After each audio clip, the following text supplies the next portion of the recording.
Bab 479. Pada saat ini tiba-tiba rusak. Gemuruh. Bola hitam ini bergelinding tanpa ujung, dengan kekuatan penghancur, langsung mendekati Erikin. Nafas kengerian merasuki sebagian besar negara Pan, dan semua orang kewalahan oleh nafas ini. Beberapa meter jauhnya, Erikin tertekan kembali oleh nafas ini. Dia menggertakkan gigi, dan dengan marah, pedang Kingtong di tangannya bersinar terang. Sebuah udara keluar dari telapak tangan Erikin, dan diam di gagang pedang ini. Pedang Kingtong mulai bergetar saat ini. Jurus 13 tebasan, bagian keempat.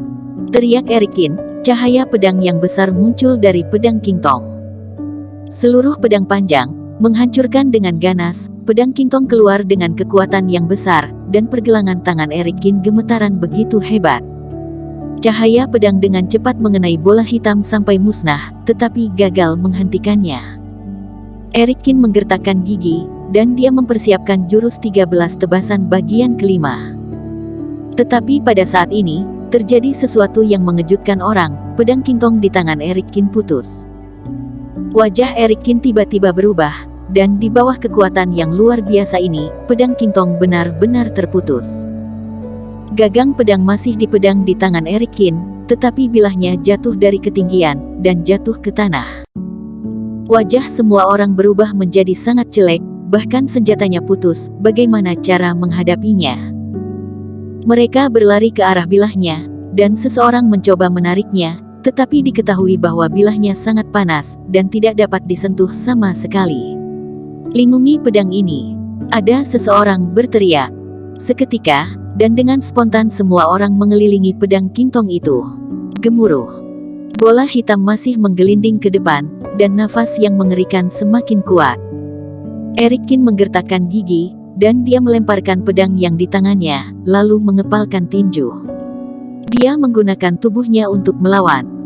Ketika semua orang melihat itu, semua berteriak, "Tak berguna, tak berguna. Kamu akan mati jika ini terus berlanjut." Erikin tahu bahwa ini berbahaya, tetapi dia tidak mempunyai pilihan sekarang. Sekalipun kamu adalah fisik emas ajaib, tidak akan pernah menahannya. Dewa itu mencibir, "Nak, kamu akan terbunuh hari ini." Erikin menarik nafas dalam-dalam, dan menyesuaikan energinya dengan ekstrim. Cahaya keemasan yang baru saja redup kembali menyala lagi, dan tinjunya terbungkus cahaya keemasan. Erikin mengangkat kepalanya untuk melihat bola hitam yang semakin mendekat, dan nafas kehancuran menerpa wajahnya. Apa? Pada saat ini, akhirnya Erikin bergerak. Dia meraung, dan berinisiatif menghadapi bola hitam ini. Honglong. Cahaya keemasan dan cahaya hitam bertubrukan dalam sekejap, dan langit langsung berubah menjadi hamparan putih yang luas. Bola hitam itu seperti meledak di udara, asap-asap menyebar ke sekeliling, dan suhu langsung naik beberapa derajat dalam sekejap. Semua orang melihat ke langit, tetapi mata mereka tidak bisa dibuka karena silau oleh cahaya panas, dan bahkan beberapa orang melukai mata mereka. Bagaimana ini? Ada seorang berteriak, "Tidak tahu, aku tidak bisa melihat dengan jelas." Pahlawan itu tidak akan mati. Tutup mulut sialanmu.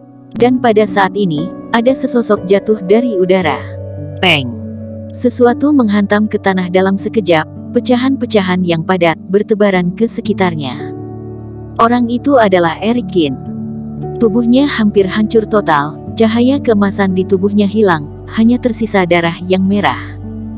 Nafas Erikin sangat lemah, dan tergeletak di tanah tidak bergerak, seperti sudah mati.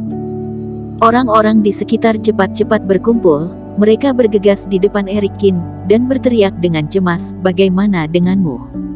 Apakah ada dokter? Cepat kemari untuk melihat." Semuanya menyingkir.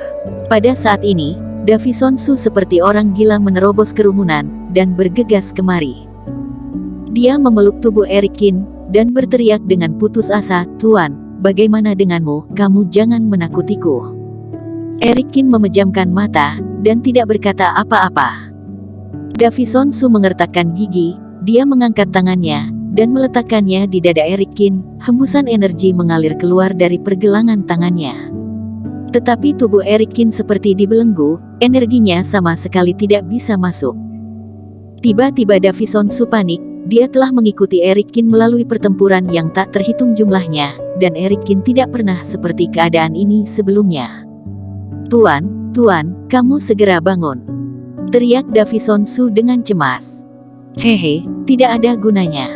Di langit, dewa itu berada di atas semua orang.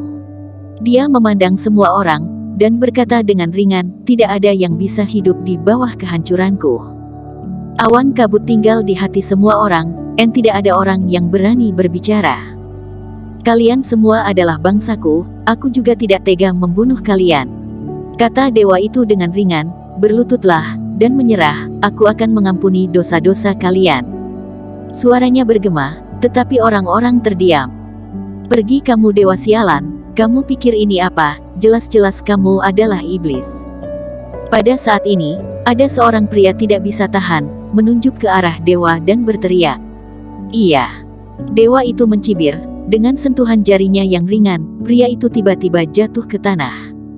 Umur panjangnya diserap sampai mati. Inilah yang melawanku. Kata dewa itu dengan dingin, berlututlah untukku. Berlutut bajinganmu. Akhirnya, emosi di kerumunan orang pecah. Banyak orang mulai berteriak, dan suara umpatan memenuhi langit. Wajah dewa itu sangat dingin, dia terbang di udara, dengan kedua tangan di belakang punggung, dan melihat adegan ini dengan dingin. Benar-benar bertindak sembrono. Dewa mencibir, jika demikian, kalian semua akan mati. Setelah mengatakannya, dia mengangkat telapak tangannya, bersiap-siap untuk menyerap kehidupan semua orang. Dan pada saat ini, tiba-tiba sinar cahaya berpijar di tubuh Eric Kin. Segera, nafasnya mulai sedikit pulih, dan pada saat yang sama, langit cerah di ribuan mil langsung tertutup awan. Suara petir gemeluruh, muncul di awan gelap, seperti akan marah setiap saat. Apakah Tuhan juga tidak bisa memaafkannya lagi? Ada beberapa orang berteriak dengan putus asa. Tuhan apa? Ini jelas-jelas adalah bencana. Masuk ke dalam kesengsaraan Grand Superior Master. Ada orang yang menjawab. Mereka melihat Eric Kin yang jatuh ke tanah, dan berkata dengan semangat, dia ingin menerobos. Menerobos pada saat ini, tidak diragukan lagi untuk membuat mereka memulihkan kepercayaan pada diri mereka. Tetapi, kepercayaan ini sangat cepat padam. Menerobos di depan dewa ini, apakah akan berhasil? Kemungkinannya terlalu tipis. Tubuhmu benar-benar penuh dengan keajaiban. Kata dewa itu dengan dingin, dalam situasi ini masih bisa menerobos, sayang sekali. Dengan kekuatan di tangannya, dan jatuh di depan Eric Kin dengan desir tubuhnya. Apakah kamu berpikir kamu bisa masuk ke Grand Superior Master? Bermimpi. Dewa itu menyeringai dan mencibir. Lantang sekali kamu. Davison Su segera berdiri, dan menghalang di depan Eric Kin. Bersambung.